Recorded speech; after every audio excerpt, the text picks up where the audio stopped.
프랜시스 골턴이라는 사람이 있었다. 그는 진화론을 창시한 찰스 다윈과는 고종사촌간이다.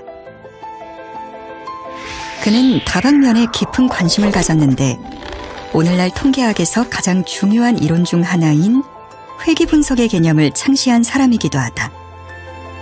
또한 프랜시스 골턴은 우생학의 창시자이다. 우생학이 주장하는 핵심적인 내용은 유전적으로 우등한 종족과 열등한 종족이 따로 있으므로 우등한 종족은 늘리고 열등한 종족은 단종시켜야 한다는 것이었다. 히틀러의 광적인 학살과 일제의 7.3.1 부대에 의한 생체 실험의 이론적 근거도 바로 우생학이었다. 이처럼 우생학은 학살과 인종 청소의 이론적 근거를 제공한 끔찍한 학문이다. 그런데 골턴의 경험은 자신이 주창한 우생학과는 정반대의 것이었다. 한 지역의 군중들이 황소의 무게를 추측한 값을 평균하자 거의 정확하게 실제 무게와 일치하더라는 것이다. 그런데 그 정확도가 황소 전문가들이 개별적으로 추측한 값보다 더 정확했다. 그러니까 황소 전문가가 아닌 다수의 보통 사람들이 추측한 값을 평균한 황소의 무게가 전문가가 단독으로 추측한 무게보다 실제 황소의 무게에 가깝더라는 것이다. 이러한 골턴의 실험은 우생학이 아니라 집단지성의 우월성을 보여주는 것이었다. 그렇다면 집단지성의 힘을 우리는 어떻게 알 수 있을까? 미국의 생물학자이자 하버드대 교수였던 윌리엄 모튼 휠러 박사는 독립된 개체들이 하나의 유기체와 구분할 수 없을 정도로 긴밀하게 협력하는 현상을 발견했다.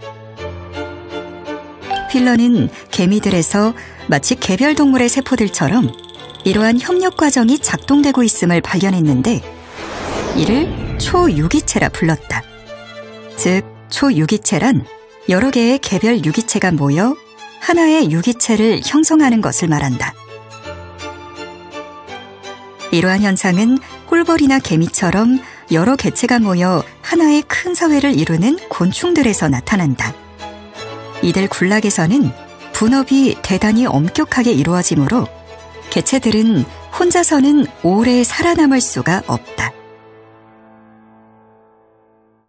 19세기 영국의 사상가였던 허버트 스펜서는 사회 조직에 초점을 맞춰 초유기체적이라는 말을 만들어냈다. 사실 고도의 분업과 전문화가 이뤄져가는 현대사회도 초유기체적 성격을 가지고 있다. 각각 독립된 생명체인 인간들이 모여 하나의 사회를 이루는데 사회는 마치 하나의 거대한 생명체처럼 움직인다. 각각의 인간들은 그들 단독으로는 원활하게 삶을 존속해 나갈 수가 없다. 각자에게 주어진 소임을 수행하면서 교환이라는 방법을 통해 삶에 필요한 재화와 서비스를 획득해 생존하고 있는 것이다. 초유기체를 형성하고 살아가는 꿀벌이나 흰개미가 군락에서 분리돼 개체로 살아남기가 어렵듯이 인간 사회에서도 개인이 사회와 격리돼 단독으로 생존하기는 어렵다. 휠러 박사는 개체로서는 미미한 개미가 공동체로서 협업해 거대한 개미집을 만들어내는 것을 관찰했고 이를 근거로 개미는 개체로서는 미미하지만 군집해서는 높은 지능체계를 형성한다고 설명했다. 이와 같이 다수의 개체들이 서로 협력하거나 경쟁하는 과정을 통해 얻게 된 지적 능력을 집단지성이라 하는데 학자들의 연구에 의하면 이는 개체의 지적 능력을 넘어서는 힘을 발휘한다. 못난 갓바치셋이 제갈량을 이긴다는 속담이 집단지성의 위력을 잘 설명해준다. 아무리 탁월한 개별지성이라도 보통 사람들의 집단지성을 능가할 수 없다는 말이다. 무차별적 글로벌 경쟁이 벌어지고 있는 현대사회에서 보통 사람들, 그리고 보통 기업들이 살아남는 길은 집단지성을 발휘하는 것뿐이다. 먼저 조직을 구성하는 각 개인이 각자 나름대로의 정보와 견해를 가지고 있어야 한다. 비록 그것들이 이미 알려진 사실과는 다른 괴짜 같은 해석이라 할지라도 이러한 다양성은 매우 중요하다. 다양한 정보와 견해가 존재하기 위해서는 다양한 사람들이 모여야 한다. 비슷한 사람들끼리 모인 집단에서는 집단지성이 발현되기가 힘들다. 비슷한 지식을 융합해봐야 새로운 지식이 창출되기가 어렵기 때문이다. 따라서 다양성을 인정하지 않는 사회나 조직은 집단지성을 창조하지 못해 낙후되고 만다. 또 개체가 자유의지에 따라 독립적으로 사유하고 의견을 제시할 수 있어야 하고 중앙집권적이고 권위주의적인 조직관리가 되어서는 안 되며 구성원들의 개인적인 판단들을 집단 의사결정으로 통합할 수 있는 어떤 메커니즘이 존재해야 한다. 이런 기준에서 보면 사이버 공간과 네트워크 마케팅 조직이 집단지성을 발현할 수 있는 조건을 잘 갖추고 있다. 특히 네트워크 마케팅 조직은 천태만상의 사람들이 모이는 시스템이다.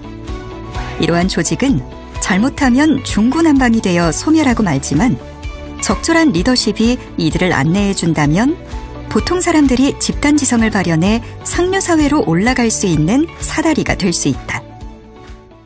네트워크 마케팅 사업의 성공 여부는 각 조직이 초유기체를 형성하느냐 아니면 각계 약진하느냐에 달려있다. 네트워크 마케팅 사업은 개인의 능력으로 성공하는 게 아니라 집단의 능력으로 성공한다.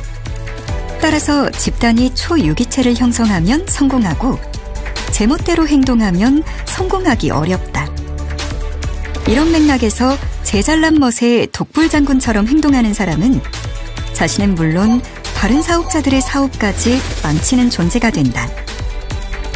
네트워크 마케팅 사업자들이 돈을 버는 것은 집단지성 때문이라는 걸 잊어서는 안 된다.